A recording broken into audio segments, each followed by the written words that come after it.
Hey y'all, it's Miss Tina Cole. Welcome back to my channel. I'm so glad that you guys are back for another episode here.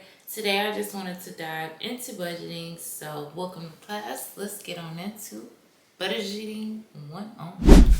Alright y'all, so today I just wanted to dive into budgeting 101. I think that budgeting is so important, but it can seem like an overwhelming task. So I wanted to talk more about what is budgeting, how you can get started budgeting, and just different budgeting tips and tricks that I know that can make it much easier, much seamless process, and doesn't really feel like a job. So let's go ahead and get right into the video. Alright y'all, so I just wanted to get started off by talking about why budgeting is so crucial and just kind of the mindset behind budgeting, because as of everything, it starts with your mindset. So let's kind of talk about the mindset of budgeting. I know a lot of people look at budgeting and they think that it's gonna make me feel bad for spending. It's gonna take the fun out of life. It's too restrictive. I don't want to live my life like that. I still want to be able to have fun. So that is really why I wanted to start Baddie's Budget, because I wanted to show women that you can take control of your finances and you can budget by still being a baddie, by still doing the things that you enjoy, not necessarily cutting back unless that's something that aligns with your goals, but kind of just figuring out what it is that you're doing, having more control, and stop letting life just happen for you and actually taking control of your financial life and know exactly what you're spending. So that is the point of budgeting. That is the mindset that we kind of have to look at in order to make the proper changes. Okay, so let's just start from the basics. What is a budget? So a budget, without overthinking it, is basically just a written plan or a written summary of how you're spending your money. You're just tracking your expenses and also your income. So that is the main gist of budgeting. Okay, y'all, so let's just start with step number one. We're just gonna make this really, really easy. I don't want you to overthink budgeting, because that is why a lot of people don't budget, is because they're simply just overthinking the process. So we're gonna keep it real simple for y'all today, okay? So the first thing we want to do is to look at our expenses. What are we spending every month? What are we responsible for? And how much is that exact amount, or the range of that amount? If you know you gotta pay Netflix, write it down. You know you got rent, write it down. You got your light bill, write it down. You got whatever it is you're responsible for, put it down and know exactly when and how much it's due for. That is step one. Step two is to simply just write down your goals. What is it that you want to do every month? So this is where I like, because a lot of people feel like budgeting is like, oh, I have to stop getting my daily Starbucks. No, that's not what a budget is. That's not how a budget works. A budget is simply just putting money there so that you can really live your best life.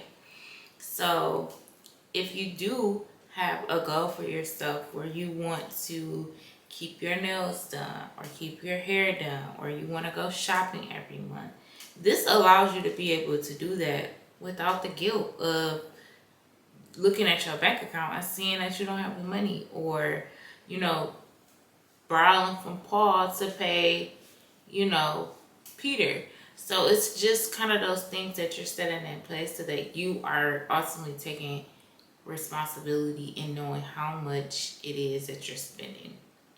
So after you've already tracked your expenses, so you know exactly what you have to pay for, now you can take a look to see what your goals are. And from here, you're going to start to create your budget. Okay, so let's just use me for example. So one of my goals right now is I'm in a debt payoff stage of my life. I have had credit card debt that I have carried for some time, and my main goal right now is just to pay off that debt. So what I have done is I've just set a certain amount every month that I am dedicated to paying towards debt. And I work around that, so I know exactly what I have to pay for. and I know exactly how much I can afford to now put towards my debt. If I, at the end of the month or after I've tracked my expenses, see that I really don't have enough to pay off the debt in the goal frame that I set for myself, and say I want to pay off all my credit cards within the year, and I see that I'm really not on track to do that, because as of right now I have $1,000 worth of debt. I'm only paying $10 a month to pay off my debt. That may not work out. This is where it gets difficult, and you have to have some type of discipline. So this is the only time where you will need to make some adjustments within your budget.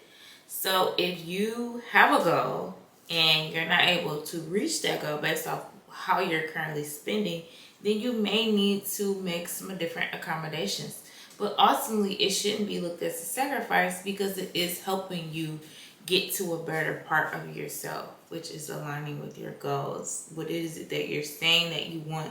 Actually making those actions happen is what's happening when you create a budget. You're just being more strategic with your money so that you know exactly how and where your money is going.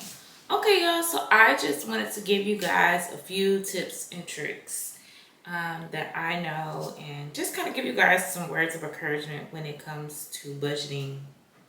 And this is budgeting 101. So yeah, I just wanted to give you guys some tips and tricks. First tip is just to be realistic with your goals. Set realistic goals. If you know based off your income that you may not be able to pay off all your credit card debt, or to be able to take an expensive, extravagant vacation, be real and be honest with yourself. This is the best way to successfully meet your goals, is to be realistic. I am a person who always say be delusional. Be delusional. But when you are creating a budget, this is not the time.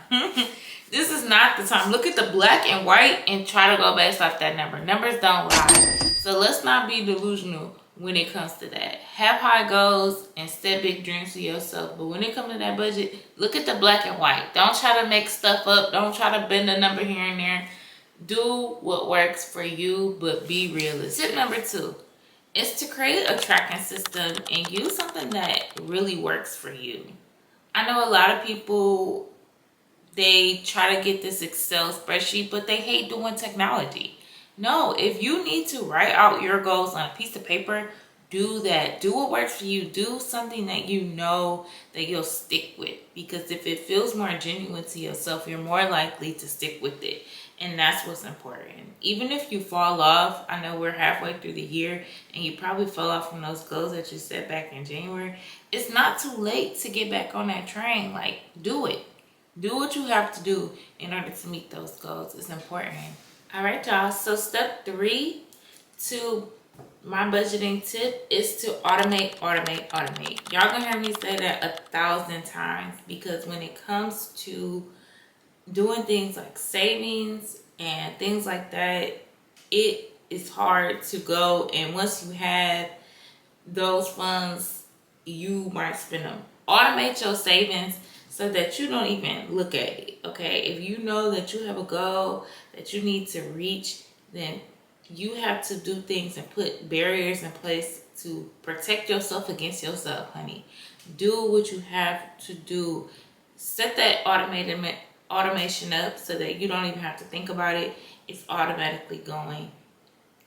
I've also seen people who have tried to do the envelopes. If it's easier for you to take out your check and put them in actual envelopes, like we're doing with our 6-month savings challenge, then do that. Put your bills in one binder. Put your car note in another binder. Put your fun money in one binder. Put your hair money in one binder. And that way you're actually sticking to the number that you set to spend, instead of just keeping all of that in your account and just swiping as you go, because it's very easy to get off track when you don't physically see it or you're not physically touching it. So do what works for you. Okay, so we talked about listing out and how to cut back to achieve goals. So let's talk about also savings. So I get asked a lot, you know, how much should I save? I've heard you say things like pay myself first, but how do I know how much is right? You know, should I be saving 20%? Should I be saving 30%? And I think that ultimately it is up to your goals again. If you are a person that wants to take a vacation once a year, then you may need to save a little bit more. If you know that, you know, you're close to retirement, you may want to save a little bit more. Or if you're younger, you may be able to save a little bit less because you have more time. So it really depends on where you are in your life and your goals on how much. Now, people will say 20%. I think that is a good amount if that works for you. So it is really up to you and your goals on how much it is you're saving. I do also agree with, like I said, 20% if you can. But I think it shouldn't be restrictive to that. I think that savings needs to depend on where you are in your life and what it is that you want out of life. Because if your goal isn't to do certain things financially, 20% may not make sense for you right now. So you have to do what works best for you. And this is what makes budgeting so unique, is that everyone's budget will look different. Everyone doesn't work off the same amount of money. Everyone can't afford to necessarily do 20%, but we have to figure out ways to meet our financial goals, and that is why budgeting is so important. So if you have any questions about this process of budgeting 101, we'll dive more into the topics in later videos, and I'll break down exactly how I budget and the things that I'm doing to currently pay off my debt and reach my financial goals. So definitely check out those videos. Stay tuned for that. And if you have any questions or comments, definitely feel free to leave them down below. And yeah, thank you all for tuning in. Again, don't forget to like, comment, and subscribe. And I'll see you in my next video. All right, y'all. And as always, if you would like to purchase any of my Baddies on a Budget merch, like this hat that I have on today, definitely don't forget to visit my website, which is baddiesbudget.com. Again, that's baddiesbudget.com. And yeah, thank you again. I love you guys so much. I'll see you next time. Bye.